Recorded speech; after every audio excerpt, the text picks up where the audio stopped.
Today we have been invited somewhere very special by Fujifilm, hence my hat. We are at Goodwood Revival with the brand new X-T3. Now, I've been so excited to test out this camera. I was lucky enough to see a pre-production sample before they were released, but we weren't allowed to take any images. So now I have it in my hands, have a production sample, and today we have really all access tickets to look around and get some great images with this camera. Now, for those of you who don't know already, this has a new X-Trans 4 sensor, 26.1 megapixel sensor, and we have a new processor too, which gives even faster speeds and faster auto exposure than the X-T2. So it'll be really interesting to see what this can do. The X-T3 feels totally familiar, with the very similar body to the X-T2. The new EVF is really big. It's 3.69 million dot, really high resolution, and the refresh rate is 100 frames per second, so it's really smooth as well. There's pretty much no display lag, so like 0.005 seconds, so anyone coming from an optical viewfinder might find this a little easier of a transition. It's also blackout free when you shoot high-speed continuous of 30 frames per second. So for panning and tracking, it's really easy to keep an eye on where your subject's going to go. Getting in early, I managed to get my hands on a really exciting new lens. So I'm lucky enough to have one of two in the UK 200mm f2s on the X-T3, and what a kit it is. What I've noticed is that having the grip on the X-T3 adds really nice weight. So even with this lens, which is one of the heaviest Fuji do really, it's actually a nice hand-holdable kit. Now, the battery grip is a bit deeper than ones that we've seen before, so it feels nicer in your hand, more control, firmer, and the camera itself has a deeper grip than the X-T2 as well, so for hand-holding it's a lot more secure.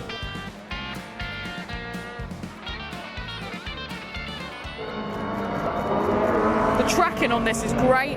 Having the focus points across 100% of the frame just means you don't lose it. Even if you're not great with your panning and you lose the car, it grabs it back straight away. It's really nice. Oh, I've lost my hat!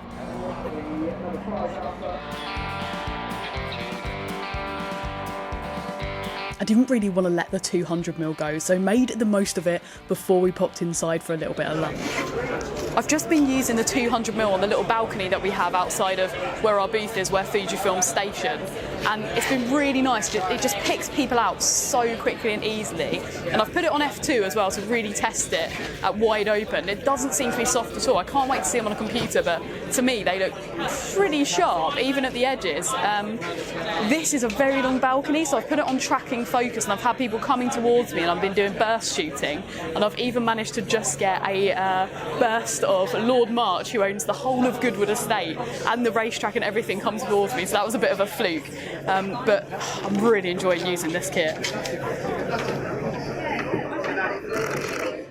Reluctantly, I gave back my new favourite lens, had a little bit of lunch, a little bit of pudding, chose from the ridiculous amount of lenses that Fuji had bought, stuck a 50-140 on my X-T3, and we were ready to get back out there. We've finished having some lunch and it's time for us to head off and explore. I've just changed over this X-T3 to the 50-140, and we also have another one in my bag with the 16-55. The amazing tickets that Fuji had got us meant we had a great opportunity to stand at the fence by the chicane and look down the pitch straight. Here we could use tracking focus to capture the action of the cars losing their rear ends on the exit of the chicane, giving really nice sharp results. Really is a joy to use this with a 50-140. This lens is so quick and it's perfect for this corner. I've got exactly the right zoom I need. I can widen it a little bit if I want to. It's fantastic. We then headed to the paddocks, hoping to see some of the awesome costumes that were around that day, and we were not disappointed, although this driver definitely was. Ouch. I'm now going to turn IAF on because I think that's going to be very good in this section. It's pretty busy.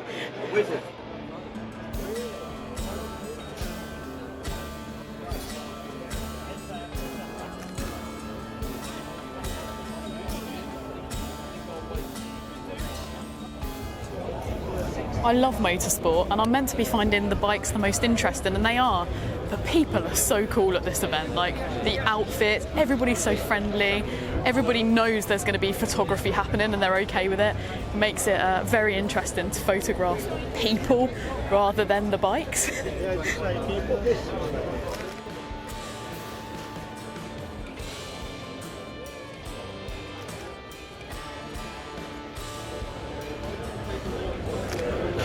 I'm going to put the ISO up a little bit here. I mean, it's a bright day, but these little garage bits are quite dark, and I'd rather have it up and be adjusting the aperture with my hand here. I always find that easier on the lens. So.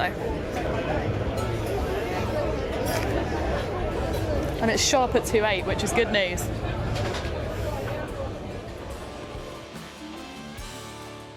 I sort of just left on tracking from when I came out of doing the racing, so everything's so close together, and it's there, and when people are walking past it's tracking their eyes and faces, but when I'm just taking pictures of these still bikes, it doesn't constantly hunt and go all over the screen because nothing's moving, because there's no dynamics. It just goes where I want it to, where I've got the focus point. So that makes it nice from going from sort of style to style. It makes it very easy to just walk around with. Oh, I love that. Check that out.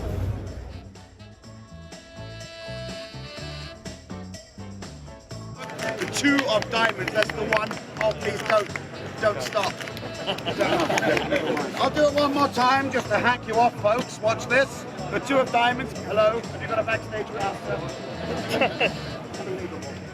There we go, look. We'll do it again.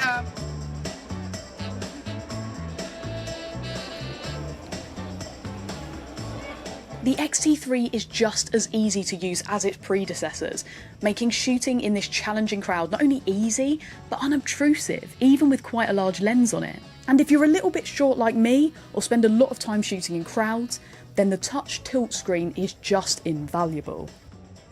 I, without fail, will use manual exposure more than anything else. I find I can trust it more because I know what I'm doing, I know what I've got my shutter speed on, and it doesn't just suddenly do something completely random and goes way too slow, or my ISO goes through the roof or whatever. So I'm sort of always using manual, but I wanted to use some auto modes on the X-T3 today because it does have a new processor, the X Processor 4, which makes auto exposure and autofocus 150% faster than the X-T2. So I just wanted to see how well it did, and I have to say I've been using it going through all these crowds. I've tried auto shutter and I've tried auto aperture as well, and both of them have worked so quickly and so well. I've not really missed any shots.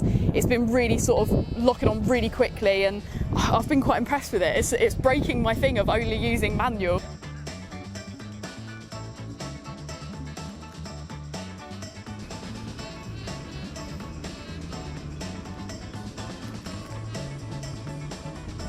Autofocus works very well, even this far away.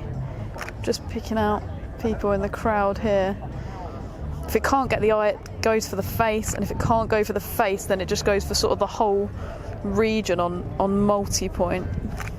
But I mean, pretty much every time I'm getting the eye without fail. Even when I've only got half the face, which is really nice. In fact, you can set that. You can set it to have face and eye, or just eye detect, or just face detect, or you can set it to just pick up a left eye or a right eye. So for example, if you've got people coming towards you on a catwalk and you want all of your images to have just the left eye, then you can do that. You can focus on that left eye. But I've got it on auto, so it picks up both eyes, and that works very, very well. I've loved getting stills with the X-T3 today, but this thing also has a mad video spec. You can do 4K, 60p, 420, 10-bit with F-Log internally. It also now has the headphone port in the body, so you don't have to be using the battery grip. You can have the mic, headphone port, and all of that spec internally, which is incredible in a body this size. Gives you so many chances to go out and film some incredible video without having to carry much kit. In fact, here, one I prepared earlier, this is the X-T3 with just the 1655 on. One second, I'll put this one down. There we go. So 1655 is an incredible lens. It's actually probably my favourite lens that Fuji made.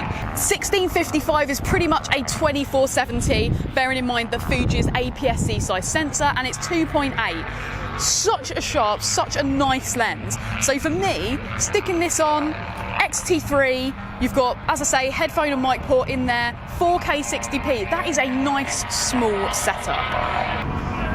I'm shooting little clips here in F-Log, but knowing Fuji colours, being able to shoot in standard is going to be pretty good as well. Normally Fuji colours are really nice. The only downside is obviously you don't get the 12 stops of dynamic range, but on a day like this where it keeps going very bright, that 12 stops is going to be nice. Shooting an F-Log is going to be really helpful.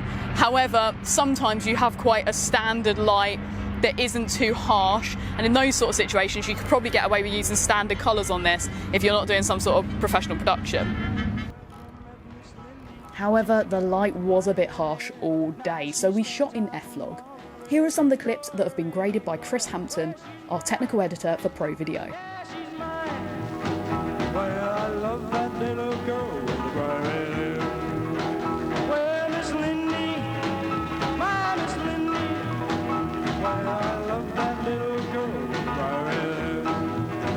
Have you ever seen Miss Lindy? She likes to dance all day, and when she does rock and roll, it take your breath away. Well, she's mine, yeah, she's mine. Well, I love that little girl, she's so fine. Well, Miss Lindy, my Miss Lindy. Well, you can really see all of those stops of dynamic range here. Fuji have done so well to give us a low profile in camera that just gives us the ability to deal with highlights and shadows so well.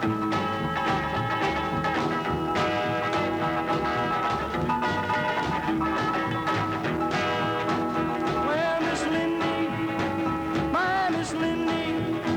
Well, I love that little girl right there. Have you ever seen Miss Lindy? She likes to dance all day, and when she does rock and roll, take your breath away. Well, she's mine. I got to have a final explore on the camera on the way back to our final destination that I wanted to visit for the day. Well, Miss Lindy's hair's We're coming to the end of our day, and I have loved being at Goodwood Revival with the Fujifilm X-T3. The last thing I want to do is really check out the low light, so we're going to head into Earls Court, which is all inside and should be quite dark, push up the ISOs and see what it can do. little girl, she's so fine. Well, Miss Lindy, my Miss Lindy. Well, I love that little. It's actually not as dark as I was expecting in here, so instead I've just ramped up the shutter speed so I can still try the high ISOs and see how they look on a beautiful car like this. I've just done a load of different ISOs on this car, everywhere from sort of 2,500 up to 25,600, and I have to say, obviously at the moment I'm just looking at noise reduced JPEGs on the screen of a camera, which always looks amazing, but the noise looks fantastic even at 25,600.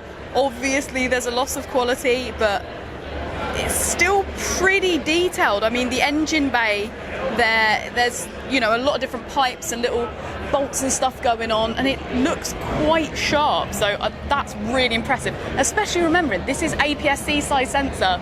Fujifilm don't make full frame, so if they do well at high ISOs with an APS-C size sensor, it's pretty good news. Sadly, our time at Goodwood Revival was coming to an end, and as we headed back to the Salvadori pavilions to give back all of the nice kit that I would have loved to have taken home, we managed to grab a few last shots.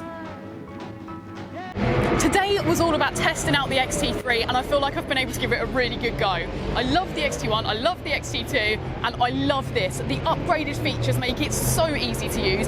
Even at an event where everything's moving around, somewhere like this where the light goes up and down, especially in bright sunshine like this, it's been so easy. The 495 AF points, over 100% of the sensor. We've got that faster autofocus, faster auto exposure, and actually having a deeper grip has made a real difference too.